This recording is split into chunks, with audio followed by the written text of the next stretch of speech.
Turning in the direction of the thundering noise, many slaves raised their heads only to see rocks and heavy shards of ice raining on them from above. They instantly panicked, lurching away in a cacophony of screams. Shadows happily danced on black stones as, entangled by the thick chain, those slaves fell to the ground and pulled others with them. Sonny was one of the few that remained upright, mostly because he was ready for something like this to happen. Calm and collected, he gazed at the night sky, his attribute-enhanced eyes piercing the darkness, and took one measured step back. In the next second, a piece of ice the size of a man's torso hit the ground right in front of him and exploded, showering everything around with sharp shards. Others weren't that quick. As ice and stones continued to rain, many were wounded, and a few even lost their lives. Agonizing wails filled the air. On your feet, fools, get to the wall. The veteran soldier, the one who had whipped Sonny a few hours before, was shouting angrily, trying to get the slaves to move towards the relative safety of the mountain slope. However, before anyone could heed his command, something massive came crashing down, sending a tremor through the stones beneath their feet. It fell right between the caravan and the mountain wall, plunging everything into silence for a few seconds. At first, it looked like a lump of dirty snow, roughly round in shape and as tall as a mounted horseman. However, once the creature unfurled its long limbs and rose, it towered over the stone platform like a nightmarish omen of death. That thing must be at least 4 meters tall. A bit stunned. The creature had 2 stumpy legs, an emaciated, hunched torso, and disproportionately long, multi-jointed hands, 2 of them, each ending with a set of horrifying bone claws, and another 2, these ones shorter, ending with almost human-like fingers. The thing that at first glance looked like dirty snow turned out to be its fur, yellowish-gray and ragged, thick enough to stop arrows and swords. On its head, 5 milky, white eyes regarded the slaves with insect-like indifference. Beneath them, a terrible maw crowding with razor-sharp teeth was half open, as though in anticipation. Viscous drool was running down the creature's chin and dripping into the snow. What unnerved Sonny the most, though, were the strange shapes endlessly moving, worm-like, under the creature's skin. He could see them clearly because, unfortunately, he was one of those unlucky souls closest to the monstrosity, getting a nauseating first-row view. Well, that is just too much, he thought, stupefied. As soon as Sonny finished that thought, all hell broke loose. The creature moved, slashing its claws in his general direction. But Sonny was one step ahead. Without wasting a single moment, he jumped sideways as far as the chain allowed, conveniently placing the broad-shouldered slave between himself and the monster.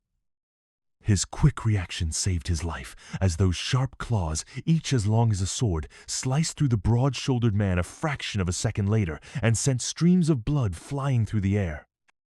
Drenched in the hot liquid, Sonny hit the ground, and his fellow slave, now simply a corpse, fell on him from above. Damn, why are you so heavy? Temporarily blinded, Sonny heard a chilling howl and felt an enormous shadow passing over him. Immediately after, a deafening chorus of screams filled the night. Not paying it any attention, he tried to roll the corpse to the side, but was stopped by a forceful lurch of the chain that twisted his wrists and filled his mind with white-hot pain.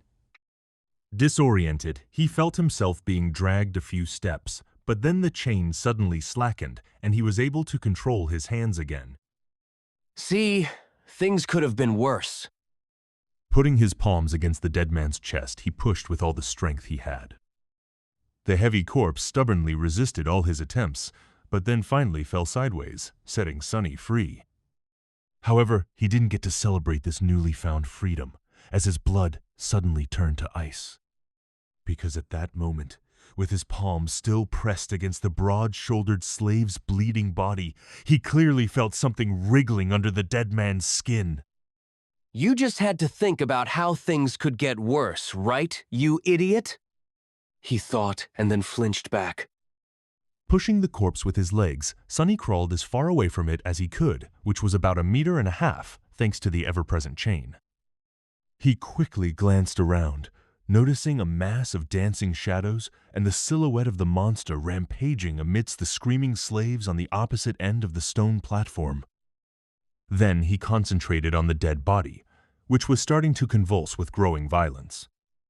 On the opposite side of the corpse, the shifty slave was looking at it with slackened jaw and a horrified expression on his face. Sonny waved to get his attention. What are you staring at? Move away from it.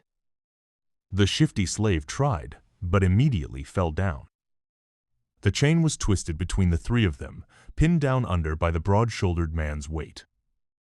Sonny clenched his teeth.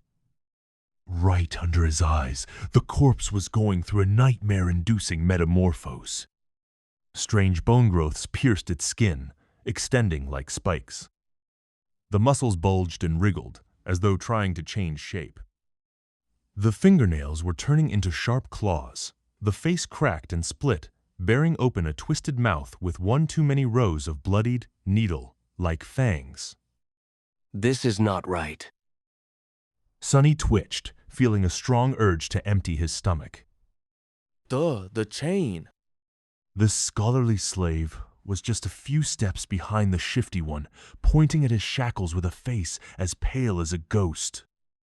That remark was far from helpful, but given the circumstances, his shock was understandable. Being shackled was bad enough, but being shackled to such horror was truly unfair. But Sonny's conclusion that things weren't right did not come from self-pity.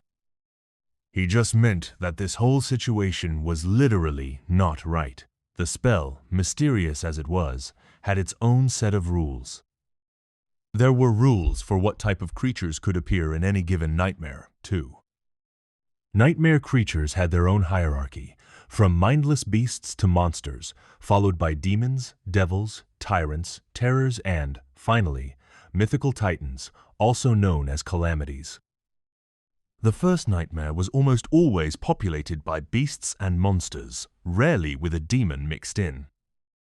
And Sonny had never ever heard about anything stronger than a single devil appearing in it. However, the creature had clearly just created a lesser version of itself, an ability that belonged exclusively to tyrants, the sovereigns of the nightmare spell, and those above them.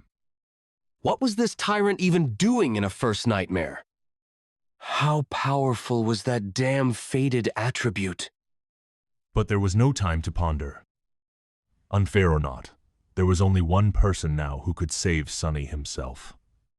The broad-shouldered man, what was left of him, slowly rose, his mouth producing strange clicking noises. Without giving him time to fully come to his senses, Sonny cursed and jumped forward, grabbing onto the length of the slackened chain. One arm of the monster, now fully equipped with 5 jagged claws, shot forward to meet him, but Sonny sidestepped it with one calculated movement. What saved his skin this time was not quick reaction, but simple presence of mind. Sonny might not have learned any fancy combat techniques since his childhood was spent on the streets instead of a school.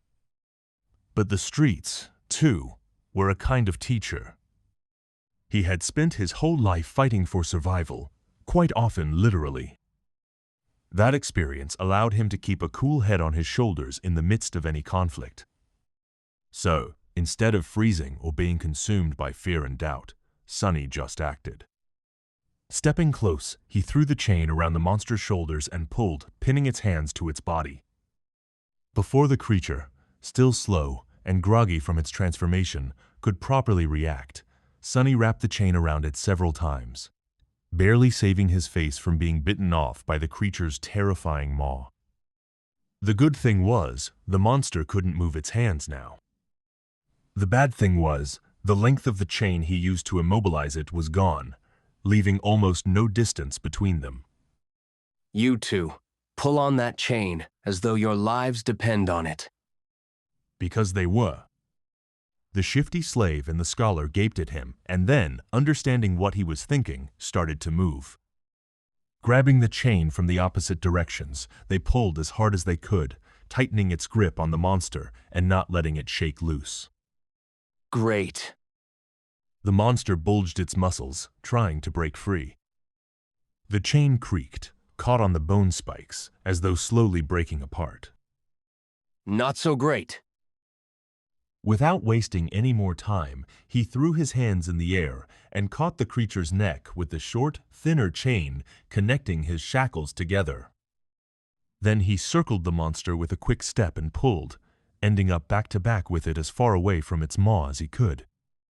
Sonny knew that he wasn't strong enough to strangle a man with his bare hands, let alone a weird, terrifying mutant like the one trying to eat him. But now, using his own back as a lever and the weight of his whole body to pull the shackles down, he at least stood a chance. He pulled down with all his might, feeling the monster's body pressing against him, bone spikes brushing against his skin. The monster continued to struggle, clicking loudly and trying to break the chain tying him down apart. Now, it was just a question of what would break first, the chain or the monster itself. Die! Die, you bastard! Sweat and blood were rolling down Sonny's face as he was pulling and pulling and pulling down with as much force as he could muster. Every second felt like an eternity.